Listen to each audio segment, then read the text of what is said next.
Birthday in the same sweatshirt, but it's a nice color blue, don't you think? Oh, I washed this last night and just put it on again this morning. They're probably getting tired of the clothing jokes, but you know, you got to bring them out for every last drop. All right. Lesson 83, review of 65. My only function is the one God gave me. I have no function but the one God gave me. This recognition releases me from all conflict because it means I cannot have conflicting goals. With one purpose only, I am always certain what to do, say, and think. All doubt must disappear as I acknowledge that my only function is the one God gave to me. I love What is that. that? I forgot. Sorry, guys. What's my one function? Forgiveness. Oh, that's right. Yeah.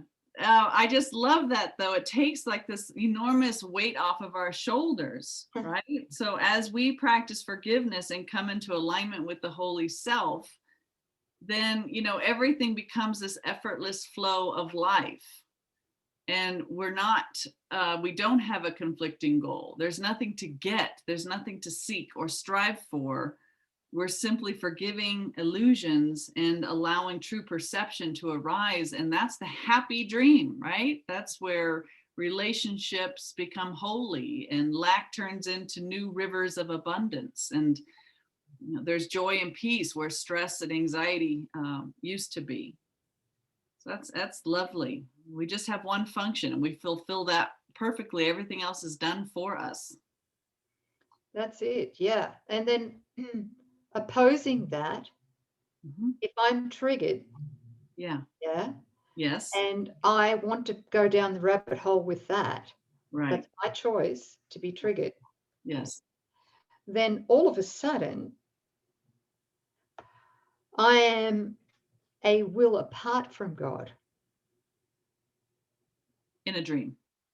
I know, but yes. I believe it. I experience it. Yes. All the anger, the resentment, all of that.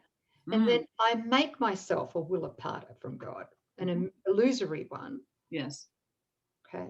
And I'm not going to have any peace whatsoever in that. Not until I remember my one function, which is forgiveness. Thank you. Yeah. The arrogance of the ego, to tie it up in one sentence, it is the idea that we can will apart from God. That was the idea. That's what we thought we did. That's where the guilt arises from. Yeah. But you can stop as soon as you feel that trigger and make a different decision.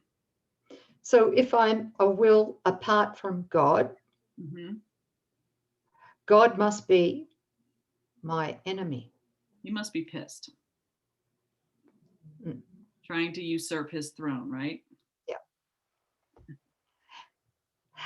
I don't want to will apart from God. Me neither. More specific applications of this idea might take these forms. My perception of this does not change my function. This does not give me a function other than the one God gave me. Let me not use this to justify a function God did not give to me. So here comes this image of a problem. God's will is that I forgive and honor God. Ego wants to assert itself independently. So to justify a function God did not give to me would be, oh, I'm seeing something that does not exist. I'm judging it as real. I'm assigning it a value. I've decided what needs to be done about it.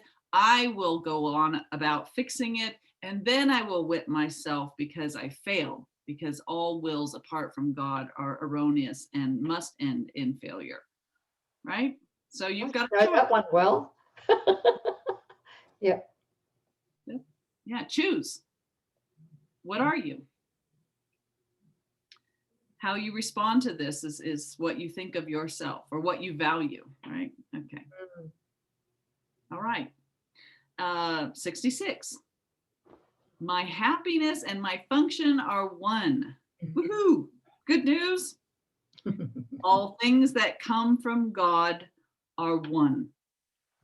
They come from oneness and must be received as one. Fulfilling my function is my happiness because both come from the same source. And I must learn to recognize what makes me happy if I would find happiness. Yes. So we think through the ego, we think that our happiness is found by condemning others, right? Oh, being better than, accumulating tokens, copious amounts of sex and chocolate, getting an A, taking first place. Falling in love. Oh, yes. Okay. Special love. Special. Yeah, but as we forgive, then we get the sampling of the taste of what true happiness is. And only the happiness that can be shared with the one is true. And it's a happiness that will never cheat. It doesn't wane.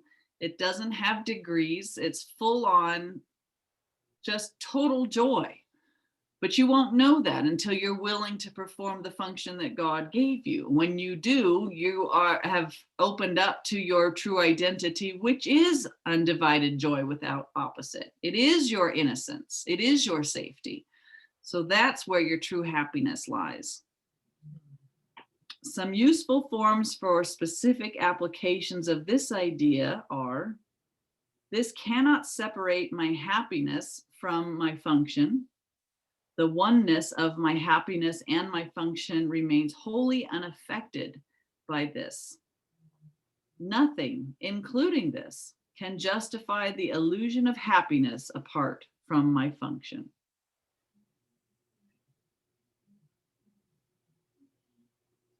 Anything, sis?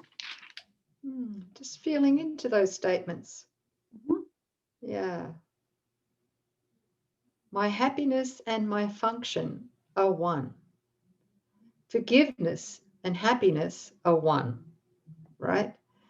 So if I am trying to find my own exclusive happiness independently apart from my brothers and sisters, right, I'm actually not going to find happiness at all, am I? I'm going to find its opposite. You'll find the ego's version or substitute for happiness, which is very fleeting and doesn't provide anything of substance. Beautiful. Beautiful. My happiness and my function are one. Beautiful. Thank you. Thanks, everybody. See you later. Bye.